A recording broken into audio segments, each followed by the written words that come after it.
Aranmula greenfield അന്താരാഷ്ട്ര വിമാനത്താവളവുമായി ബന്ധപ്പെട്ട വിവാദങ്ങൾ ചൂടുപിടിക്കുമ്പോഴാണ് സർക്കാർ രേഖകളിലെ പൊരുത്തക്കേടുകൾ ജനങ്ങളുടെ നെഞ്ചിടിപ്പ് കൂട്ടുന്നത്.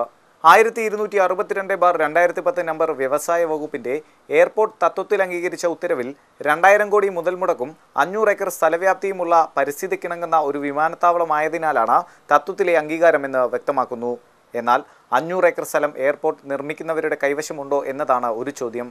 പദ്ധതിക്ക് ആവശ്യമായ 500 ഏക്കറിൽ 350 ഏക്കർ തന്നെ നേരിട്ട് ഭൂമി ഉടമകളിൽ നിന്നും വാങ്ങിയെന്നും പ്രാരംഭ പ്രവർത്തനങ്ങൾ തുടങ്ങിയെന്നതും ശരി തന്നെ. പക്ഷേ 1 സെന്റ് വസ്തു പോലും ഇവിടെ പോക്കുവരവ് ചെയ്തിട്ടില്ലെന്ന് നാട്ടുകാർ തന്നെ തുറന്നു പറയുമ്പോൾ 350 ഏക്കർ എന്ന് എങ്ങനെ ഉറപ്പിച്ച് പറയാനാകും? ശരിക്കും 350 ഏക്കർ പോലും ഇവരെ കസ്റ്റഡിയിൽ ഇല്ലാതിരിക്കുകയാണ് ഈ ഇത്തരത്തിലുള്ള ഗൂഢനീക്കം ഇവിടെ നടത്തിയിട്ടുള്ളത്. ഇന്റർനാഷണൽ എയർപോർട്ട് പണിയാനായിട്ട് ഇവരുടെ കസ്റ്റഡിയിൽ ആകെ 350 ഏക്കറും നിലവിൽ നിൽക്കെ ഈ 350 ഏക്കർ കൊണ്ട് ഇന്റർനാഷണൽ എയർപോർട്ട് പണിയാൻ മതിയാവില്ല. ആയത് ഇതിനകത്ത് ഗൂഢാലോചന ഇവിടെ ഇതിന് പിന്നിലാണ് ഒളിച്ചിരിക്കുന്നത്. കാരണം ഈ വ്യാവസായിക മേഖലയിൽ പ്രഖ്യാപിച്ചിരിക്കുന്ന ഏരിയ കൂടി കുറേശ്ശെ ആളുകളെ സർക്കാരിനെ ഉപയോഗിച്ചുകൊണ്ട് കുറേശ്ശെ ആളുകളെ കുടിയൊഴിപ്പിച്ച് കഴിഞ്ഞാൽ ഇവർക്ക് ഇൻ്റർനാഷണൽ എയർപോർട്ട് പണിയുന്നതിന് ആവശ്യമായ സ്ഥലം ഇവർക്ക് കണ്ടെത്താൻ കഴിയും. അതാണ് ഇതിൻ്റെ പിന്നിൽ ഒളിഞ്ഞിരിക്കുന്ന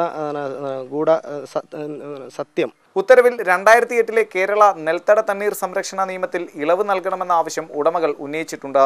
അന്നത്തെ additional chief secretary T Balakrishnan ഒപ്പുവെച്ച ഉത്തരവിൻ പ്രകാരം ആറന്മുളയിലെ എയർപോർട്ടിന് നിലവിലുള്ള നിയമവ്യവസ്ഥകൾക്ക് വിധേയമായി മാത്രം സ്വന്തം നിലയിൽ ഭൂമി കണ്ടെത്തേണ്ടതാണെന്ന വ്യവസ്ഥയ്ക്കാണ് തത്വത്തിൽ അംഗീകാരം നൽകിയത്. 2010 സെപ്റ്റംബർ 2 നടന്ന മന്ത്രിസഭാ യോഗത്തിലെ തീരുമാനം അനുസരിച്ചും അന്നത്തെ മുഖ്യമന്ത്രി VS അച്യുതാനന്ദൻ ഒപ്പിട്ട രേഖകളിലും സ്വന്തം നിലയിൽ ഭൂമി കണ്ടെത്തേണ്ടതാണെന്ന വ്യവസ്ഥയ്ക്ക് അംഗീകാരം നൽകാൻ തീരുമാനിച്ചിരുന്നു. അതുവരെ വിമാനത്താവളം മാത്രമായിരുന്നു അജണ്ടയെങ്കിൽ പിന്നീടാണ് ജനങ്ങളിൽ സംശയം ജനിപ്പിച്ച് വ്യാവസായിക മേഖലാ പ്രഖ്യാപനം നടന്നത്.